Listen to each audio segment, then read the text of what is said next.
మాజీ సీఎం కేసీఆర్ కు మరో గ్రేటర్ ఎమ్మెల్యే ఝలకిచ్చారు. పటాన్చెరు ఎమ్మెల్యే గూడెం మహిపాల్ రెడ్డి, జహీరాబాద్ ఎంపీ అభ్యర్థి గాలి అనిల్ కుమార్ కాంగ్రెస్ లో చేరారు. వారికి సీఎం రేవంత్ రెడ్డి కాంగ్రెస్ కండువాలు కప్పి ఆహ్వానించారు. వారితో పాటు పలువురు కౌన్సిలర్లు, బీఆర్ఎస్ కార్యకర్తలు కాంగ్రెస్ తీర్థం పుచ్చుకున్నారు. బీసీ రిజర్వేషన్ల పెంపు సాధ్యాసాధ్యాలను పరిశీలించాలని అధికారులకు సూచించారు సీఎం రేవంత్. తెలంగాణ పంచాయతీరాజ్ శాఖపై ఆయన సమీక్ష నిర్వహించారు. స్థానిక సంస్థల ఎన్నికల్లో బీసీ రిజర్వేషన్ల పెంపుపై ఎలా ముందుకు వెళ్లాలనే అంశంపై సమావేశంలో ప్రధానంగా చర్చ జరిగింది. మంత్రులు, ప్రజాప్రతినిధులు తమ అభిప్రాయాలను తెలిపారు. వైసీపీ ప్రభుత్వంలో పెద్ద ఎత్తున ప్రజల భూములు దోచుకున్నారని సీఎం చంద్రబాబు మండిపడ్డారు. భూములు, సహజ వనరులపై శ్వేతపత్రం విడుదల చేశారు. జగన్ తీసుకొచ్చిన ల్యాండ్ టైటిల్ యాక్ట్ కూడా భూ కుంభకోణంలో భాగమేనని ఆరోపించారు.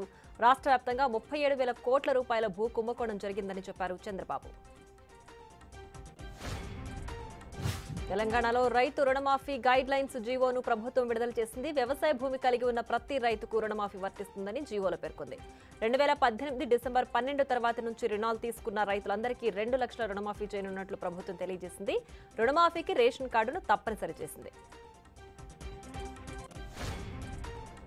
కేసీఆర్ దృష్టంతా తన కూతురు కవితను తీహార్ జైలు నుంచి బయటకు తీసుకురావడంపైనే ఉందని కాంగ్రెస్ సీనియర్ నేత మధు యాష్కి అన్నారు.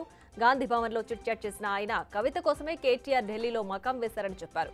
బీజేపీ, బీఆర్ఎస్ మధ్య చర్చలు జరిగాయని, అందుకే హరీష్ రావుపై బండి సంజయ్ ప్రేమ వలకబోస్తున్నారని సెటర్లు వేశారు. శాంతికి పుట్టిన మగబిడ్డ ఎవరికి పుట్టాడో తేల్చాలని మరోసారి డిమాండ్ చేశారు. ఆమె భర్త మదన్ తాను అమెరికా వెళ్లిన తర్వాతే శాంతి గర్భం దాల్చిందని అన్నారు. ఇండియా వచ్చిన తర్వాత ప్రశ్నిస్తే ఐవీఎఫ్ చేయించుకున్నానని చెప్పిందని, ఆధారాలేవీ లేవని గట్టిగా ప్రశ్నిస్తే విజయసాయిరెడ్డితో బిడ్డను కన్నానని ఒప్పుకుందని మదన్ తెలిపారు.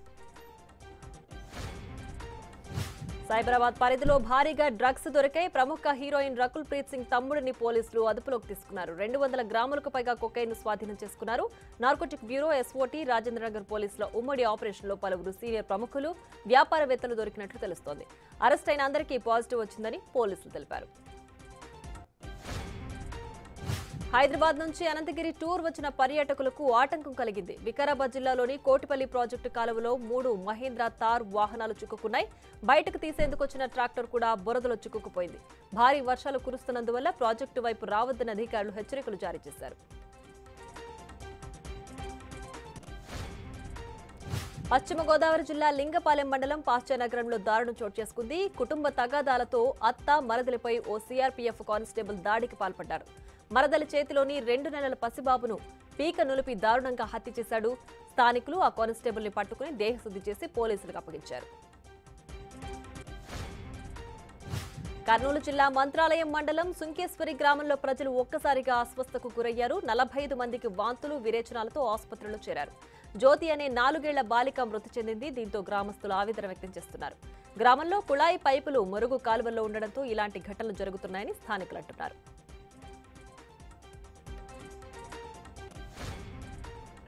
వైద్య కళాశాలల్లో నీట్ పరీక్షకు ముందు, ఆ తర్వాత జరిగిన ప్రవేశాలపై తమిళనాడు ప్రభుత్వం శ్వేతపత్రం విడుదల చేయాలని బీజేపీ రాష్ట్ర అధ్యక్షుడు అన్నామలై డిమాండ్ చేశారు. ఈ data directorate of medical education వద్ద ఉంటుందని, దీన్ని చూస్తే నీట్ పరీక్ష తమిళనాడులోని పేదలు, మధ్యతరగతి ప్రయోజనకరమని అర్థమవుతుందని స్పష్టం చేశారు.